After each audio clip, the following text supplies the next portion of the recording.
Thank you very much for inviting me to this side event of yours. We've known each other for a long time now, several years, Soteria International. And I think the first time we met, it was here at the OSCE. And so last year, the MISA yoga schools last year in spring invited me to visit a number of their ashrams and places where they have life in a community, which are conditions for voluntary work, of course, because when you live in community, you have to share the burden of the daily work, so the maintenance work, and that's also some form of sharing the work that needs to be done, as in a Catholic monastery, for example. But the reason why I was invited was mainly to meet a number of their people who were victims of judicial and media harassment, as well as discrimination, because they were practicing yoga in the MISA schools. So I met artists, teachers, engineers, medical doctors, professors, and so on. And I interviewed I listened to the testimonies of many of them, and I interviewed some of them more in details. For example, a 17-and-a-half-year-old girl whose testimony was distorted and misused by the police to prosecute Grigorian Mivolaru on charges of sexual abuse against a minor. Also a medical assistant who was dismissed from the army, a judge who was forced to resign, who was practicing yoga with MISA, all of them, a policeman forced to quit his job, an artist whose renting contract was illegally cancelled, and last but not least, a young lady who was kidnapped by her parents and forcibly interned in a psychiatric hospital. And that reminds me of quite a number of cases that have happened in Japan that I can also explain afterwards. It's interesting to see the parallel between both situations. And this girl that I met now, I can give a first name at least. It is Dana, because most of the people that I interviewed didn't want their name to be mentioned publicly, because they had been victims of media harassment on a regular basis, and they wanted to disappear, to get out of the radar of journalists, the television, and so on. But one of them introduced lodged a complaint with the European Court, and that's the case of that girl that I will expose you in detail and then give you the outcome of the decision of the European Court in Strasbourg that fell 2 weeks ago. So Dana was 16 when she started yoga. Her parents in the beginning didn't object to it until the media started demonizing the MISA yoga school.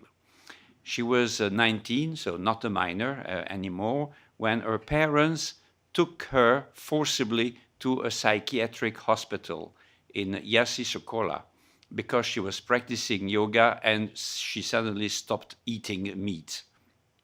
For 10 days, she was submitted to a wide range of tests, but the doctors didn't detect any psychological or mental problem and did not give her any treatment during that time. When she was released, her parents confiscated her ID, and a few months later, she decided to go to Bucharest to continue her studies in the university. And there she met another yoga practitioner who was to become her husband later on, and whom I met as well. 1 year later, in 2005, she went to Barlat City Hall with her fiancé to pick up a copy of a birth certificate from the Civil Status Service. The paper was necessary for their marriage, but also for signing up at the university in Bucharest. When they arrived at the town hall, she was suddenly surrounded by her parents, her brother, and another woman. Her mother convinced her to speak to her outside the building before picking up her birthday certificate. In front of the building, there were also the paternal grandparents and another big guy. Once they were on the street, they all changed their attitudes toward her. They cursed her, behaved aggressively, being very upset that she was practicing yoga in a MISA school and she wanted to get married with that young man. The grandfather, together with her brother, slammed her fiancé to the ground and started to beat him. During this time, the father and the mother pushed her with extreme violence into their car, and she was taken away from that place. She was absolutely unable to act and to defend herself. She tried to escape, she yelled for help at people, but to no avail. She was then forcibly taken away to her maternal grandparents in a small village in the county of Bacau. And there she was stripped of her clothes and she was given old clothes.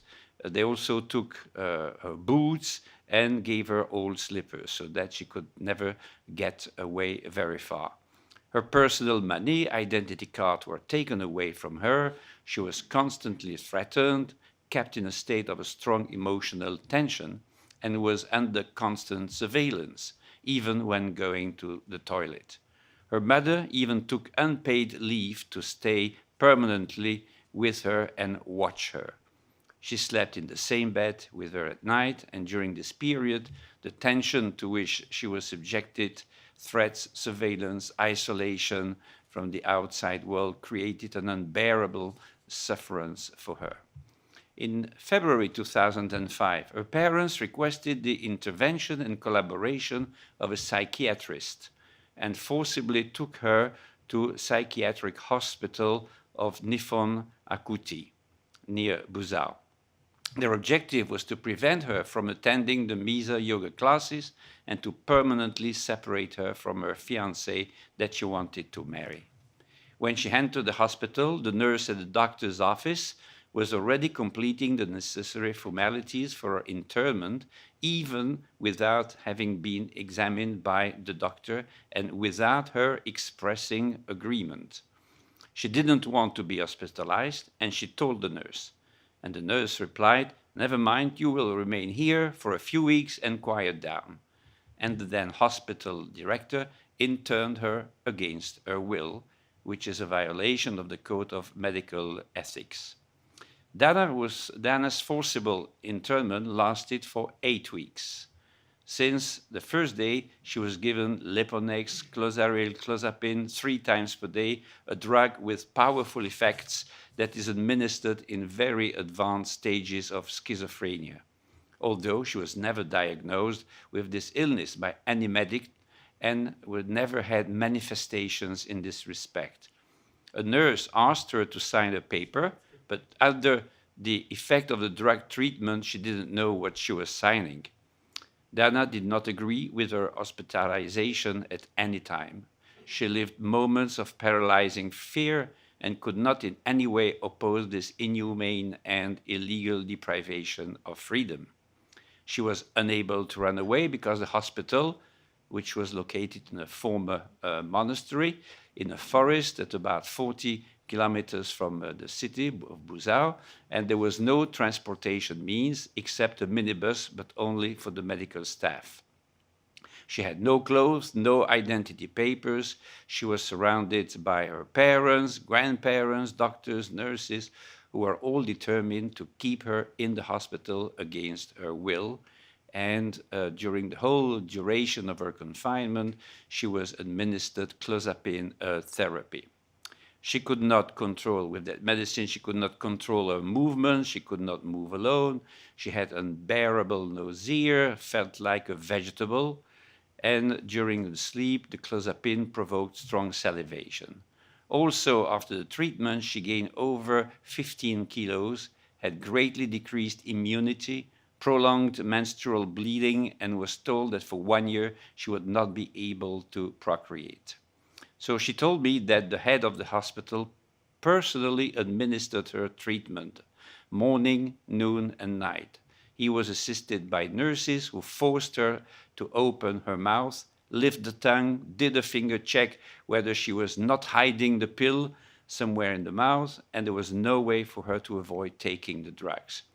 After 8 weeks of hospitalization in the hospital, her mother and father took her, also without her consent, back to her maternal grandparents in that village. Her mother continued to take unpaid leave, slept with her in bed, watched her permanently, continued to administer that sort of medicine that I mentioned. During this time, she was unable to contact her fiancé or another person who could have saved her. She was unlawfully deprived of her freedom by her parents for an additional period of approximately 9 months. Later on, she found out that during those 9 months of unlawful confinement, she received a huge amount of letters and parcels from her fiancé and friends, which were confiscated and hidden away by the family. In October 2005, she finally managed to escape with the help of her fiancé and some friends, a sort of rescue operation. Soon after, she finally got married with the one she loved, and she resumed her university courses at the Faculty of Law in Bucharest. Last year, when I met her, the conflict with her family had still not attenuated, and the conflict still persists up to now. And as I said at the beginning, so she lodged a complaint against Romania at the European Court. That was in October 2008, so 3 years after she could get back her freedom, and after exhausting all the domestic remedies. So she lodged a complaint in Strasbourg, and 2 weeks ago, on the 16th of September, Strasbourg released its decision, saying that there had been a violation of Article 5, Paragraph 1, unlawful deprivation of freedom, and violation of Article 8,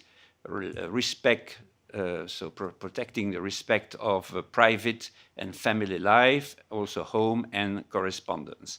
And the Romanian state will have to pay 15,600 euros for non-pecuniary damage. Thank you for your attention.